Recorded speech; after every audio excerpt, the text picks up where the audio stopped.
Hizbullah Lebanon kembali merilis video yang memperlihatkan kekuatan tempurnya untuk menakut-nakuti Israel. Terbaru, Hizbullah memamerkan sistem rudal bawah tanah canggihnya. Video ini muncul di tengah isu Israel akan menyerang Lebanon akhir bulan Juli 2024. Rekaman yang memperlihatkan sistem rudal bawah tanah Hizbullah diunggah pada Jumat 5 Juli 2024. Dalam video singkat ini awalnya memperlihatkan sebidang tanah kosong yang tidak mencurigakan. Namun beberapa saat sebuah sistem rudal canggih muncul ke permukaan tanah, nampak peluncuran rudal yang terdiri dari 6 lubang. Sistem rudal ini mampu menyamar tanpa dicurigai oleh musuh. Disebut senjata ini telah dipersiapkan Lebanon sejak 2006 silam.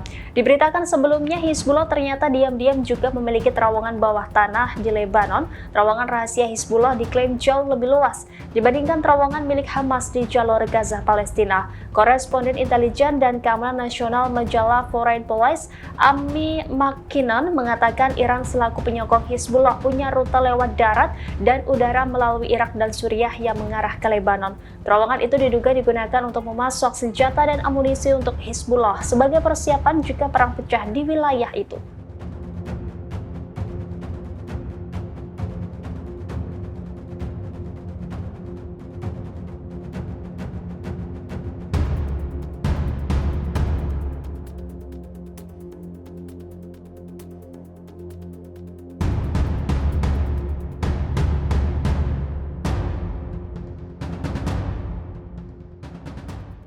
Download Tribun X sekarang, menghadirkan lokal menjadi Indonesia.